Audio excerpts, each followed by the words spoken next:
Welcome back. The Syrian government's chief negotiator Bashar Jafari on Friday mocked the opposition delegation participating in the peace talks in Geneva, comparing them to people competing on television talent shows. The talks have taken place after much effort to resume them. The negotiators from Syrian government and opposition traded insults on Friday, calling each other terrorists and adolescents after an 8-day round of peace talks in Geneva. Hello, welcome. Hello, sorry. Welcome. Good to see you. Merci. Both sides, however, did not meet, but negotiated through the UN envoy to Syria, Staffan de Mistura. Later, they sounded off on their thoughts for each other. Since they are tools and mercenaries in the hands of their lords, their operators, and it seemed they have not received instructions from them, except instructions to continue supporting terrorism and to create havoc in these rounds. This shows clearly the faces of the operators who sponsor terrorism. The operators want to undermine the process in Astana and Geneva.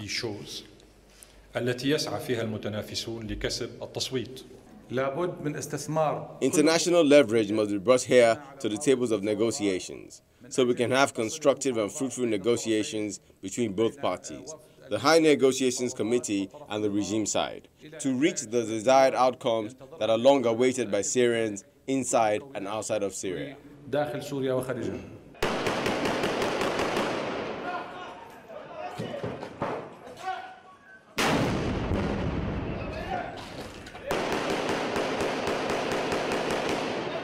The talks have been overshadowed by renewed fighting on the ground, notably in and around the Syrian capital Damascus and in Hama province.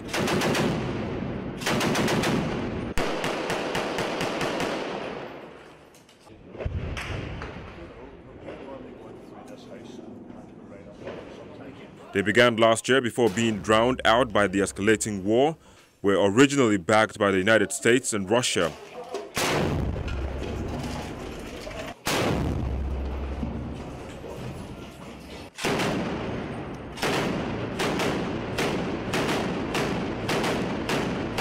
While Russia is widely seen as holding the balance of power, the United States has backed away from its previous support for the rebels.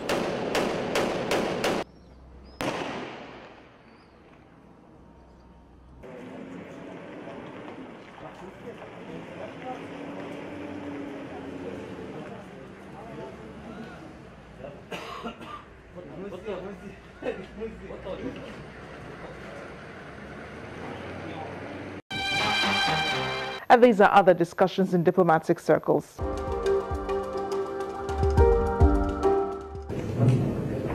India and Malaysia have agreed to enhance strategic and defense partnerships to combat militancy.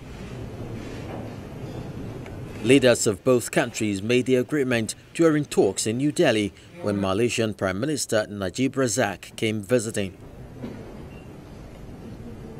Addressing a joint statement with Indian Prime Minister Narendra Modi, Mr. Razak asserted that defense and strategic partnership was very important to fighting global terrorism, which includes fight against the Islamic State and any form of extremism. We believe that a defense and strategic partnership will be very important for us to fight global terrorism, militancy, extremism, and that includes our fight against IS and against any form of extremism. The Malaysian Prime Minister said his Indian counterpart is interested to know about success of Malaysia's de-radicalization program, and he presented the Indian Prime Minister with a book on the module dealing with it. He also appreciated Mr. Modi for his decision to demonetize high-value notes of rupee 500 and 1,000 that accounted for 85% of the total money in circulation. Prime Minister Najib and I are also conscious of our role and responsibility in promoting economic prosperity, freedom of navigation and stability in the Asia-Pacific region, especially its oceans. Both leaders then signed 7 agreements, including in areas of civil aviation and human resources development, following delegation-level bilateral talks. India is currently Malaysia's 20th largest investor, with total investment worth $2.31 billion. Malaysia, on the other hand, is ranked 21st largest foreign investor in India and globally, and the 2nd largest from ASEAN. The British Overseas Territory, Gibraltar, is accusing Spain of manipulating the EU for its own political interest as Brexit negotiations begin. The territory has been ruled by Britain for up to 300 years, but Spain has claimed sovereignty over it, causing lots of concern for the EU. Rounds between Spain and Britain have previously held up entire EU deals, and Spain has frequently irritated EU partners with attempts to use EU negotiations to put pressure on Gibraltar. The territory famously rejected Britain sharing sovereignty with Spain by 99% to 1% in a 2002 referendum. They are also very pro-EU, voting 96% to 4% to remain in the bloc in last June's referendum. But it has accused Spain of taking advantage of Brexit and manipulating the European Council for its own political interest. During the campaign, I traveled the nation. U.S. President Donald Trump on Friday signed 2 executive orders he said would start a new chapter for U.S. workers and businesses. One of the major reasons I'm here today, trade. The order directs his administration to review U.S. trade deficits and clamp down on countries that abuse trade rules.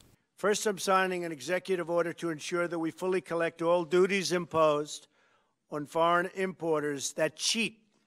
They're cheaters. From now on, those who break the rules will face the consequences, and there'll be very severe consequences. Second, I am ordering the first ever comprehensive review of America's trade deficits and all violations of trade rules that harm the United States and the workers of the United States, just as I promised during my campaign.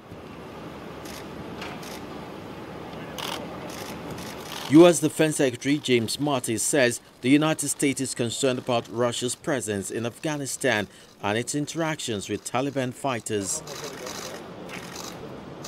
He, however, did not comment on America's involvement in Afghanistan or if it was considering increasing troops' numbers there. If that is manifested into weapons and that sort of thing, but certainly what they're up to there in light of their other activities gives us concern.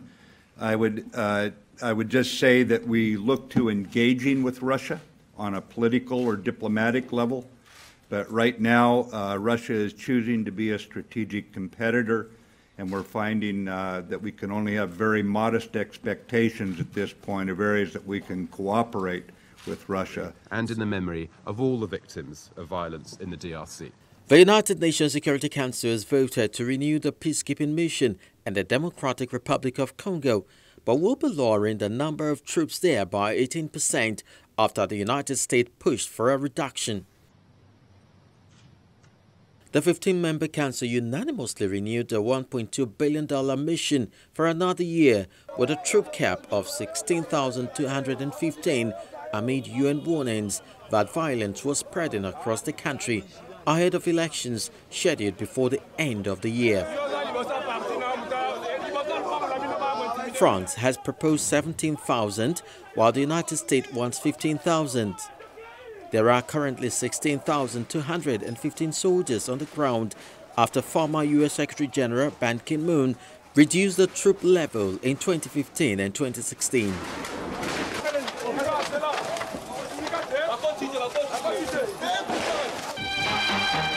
That's the program this week. Thank you for watching. You can watch reruns all through the week and on channelstv.com. Leave us a comment on our Twitter handles showing on your screen. I am Amarachi Ubani. I'll see you next time.